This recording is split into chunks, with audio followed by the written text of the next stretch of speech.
I am Bea Evangelista, a new doTERRA wellness advocate, and I have something for you, a DIY that you can use in this time of pandemic. Your kids are at home with you. I'm pretty sure that they're doing online classes during this school year, and it's really hard to keep them entertained. It's really hard to keep them in one place. So now we're gonna do aromatherapy Play-Doh, but we're gonna have a twist because we're gonna put essential oil in it. So enough with the talking, let me tell you what you need. We will need 1 cup of flour, 1 cup of colored water, half cup of salt, 1.5 teaspoon of olive oil, half teaspoon of tartar cream, and 1 to 3 drops of your preferred doTERRA essential oil. So for step 1, we'll just combine all ingredients.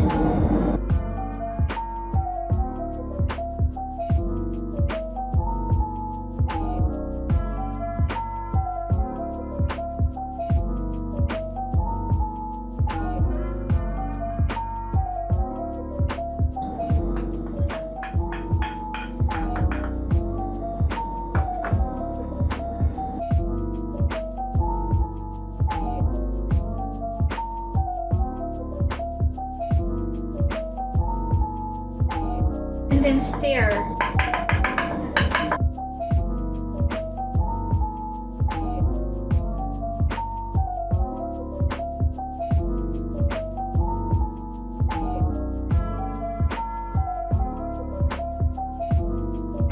So you gotta mix them until every flour is dissolved.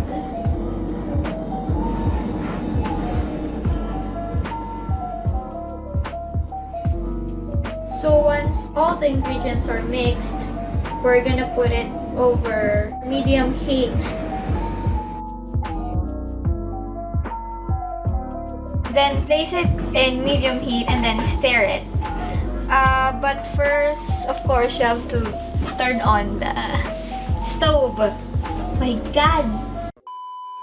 Continue to stir until it forms to a ball and then stop it, because you don't want to overcook the dough, because if you overcook the dough, it's gonna be dry.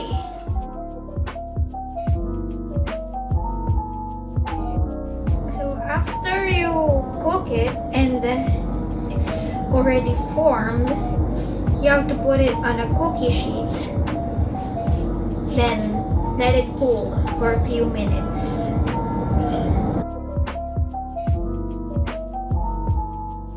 So while waiting na lumamig yung isa, I have a finished product here. Look. This is a raspberry color. Well, I want it to be a raspberry color, but it just turned out this way. So this is the time where we put the most important ingredient of all.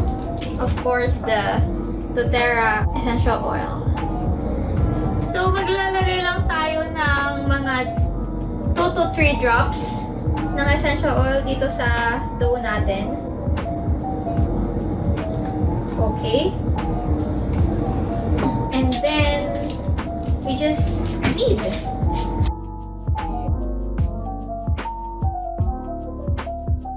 Oh, it smells so good.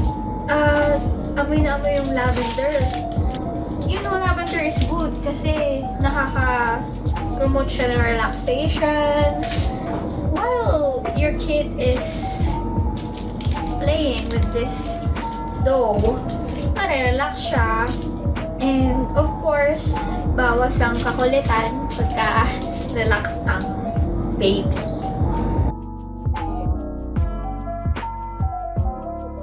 So here, this is what it looks like.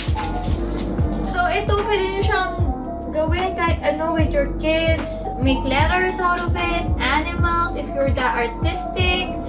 And the best part of it is it smells so good.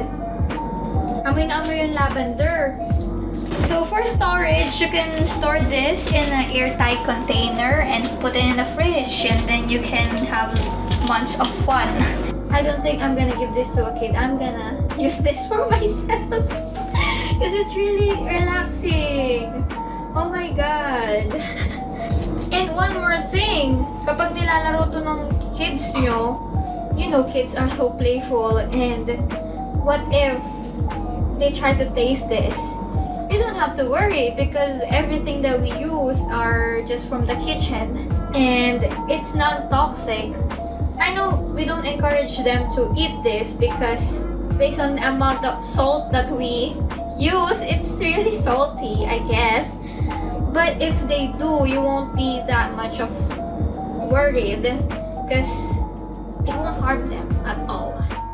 Guys, I hope you enjoyed. Thank you all for watching. Again, I'm Vera Evangelista. Please subscribe to YouTube channel Mario Brizuela MD and tune in for a lot of more DIYs with doTERRA.